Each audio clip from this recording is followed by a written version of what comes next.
The Industrial Revolution was a time of great change and great discoveries, causing our world to be as we know it today. In this episode we will be discovering what developed the transport in the Industrial Revolution.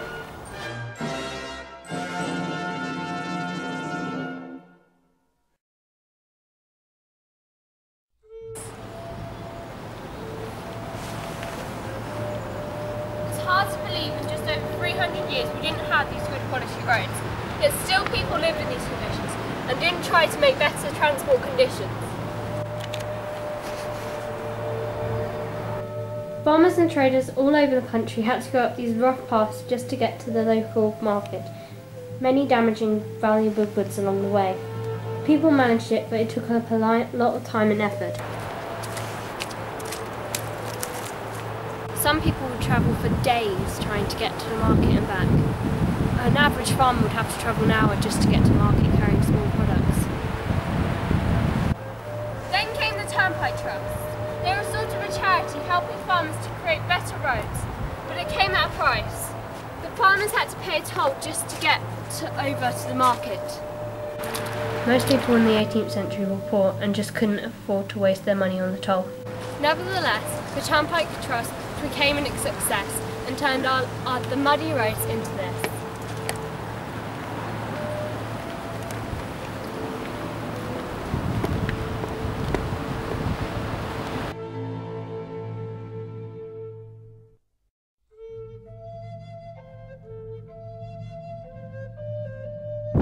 A good example of old roads is the Ridgeway. This road has been around since Celtic times and goes from London to Bristol. Unfortunately, it wasn't possible to transport heavy goods along these roads.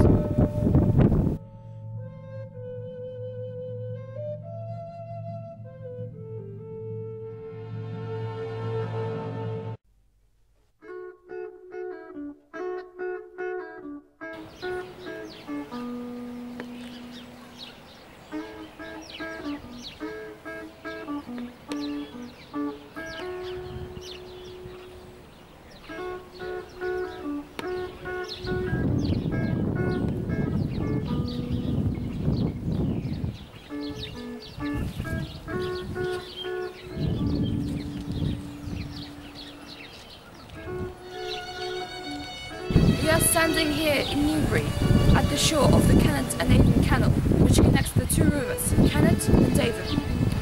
This canal was built in the middle of the 18th century and finished in 1810. This canal is a part of the big canal network. This network was used to carry heavy objects across long distances, which could not be transported via roads.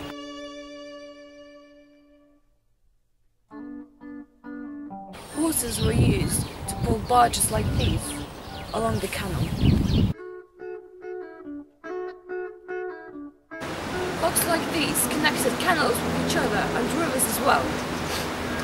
These enabled barges to move all over the country, connecting all the industrial centres together.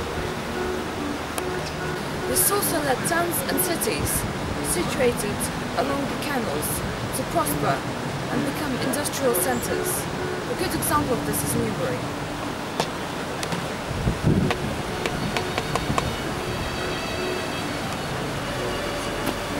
The person most associated with the early canals was Duke of Bridgewater, who owned mines in Lancashire but needed to get coal to Manchester, which was nearly 6 miles away.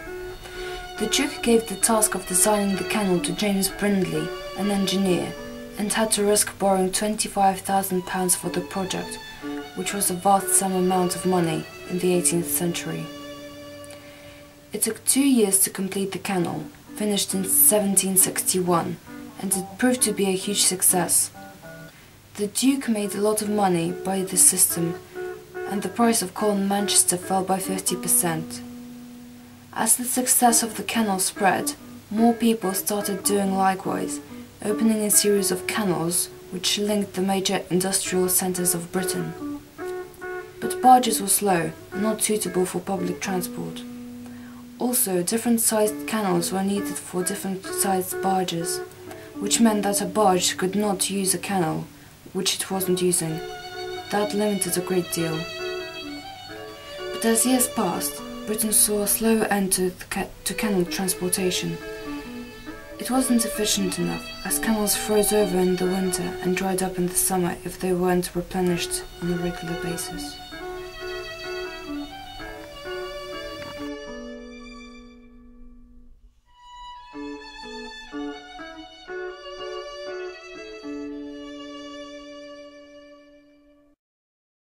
Trains saw a great change in Britain's transport. They were fast, could carry heavy weights, and linked together the most important industrial centres on the British Isles. But the first locomotives didn't come to this country until 5 decades later, in 1804. A man named Richard Trevithick built the first British steam locomotive for his ironworks in Wales, and it managed to pull 10 tons of iron.